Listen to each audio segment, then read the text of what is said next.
কি হচ্ছে? এটা কি বিপদ?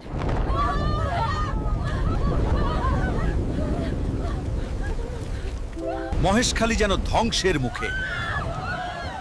আকাশে তাণ্ডব, বাতাসে আতঙ্ক। চারিদিকে শুধু সমস্যা আর সমস্যা। বিদ্যুৎ নেই, স্কুল বন্ধ, মানুষ অসুস্থ, খাবারের অভাব। পুরো দ্বীপে অন্ধকার আর আতঙ্ক ছড়িয়ে পড়ে। চারদিকে শুধু সমস্যা। বিদ্যুৎ নেই, স্কুল বন্ধ, মানুষ অসুস্থ, খাবারের অভাব। দ্বীপ জুড়ে ছড়িয়ে পড়ে অন্ধকার আর আতঙ্ক।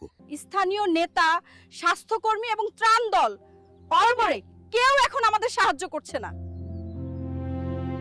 অস্কার বিনোদ শর্মাকে ডাকো। তিনি চাইলে এই সব ঠিক করতে পারেন। একমাত্র সমাধান জানো তো? এখন কি করব?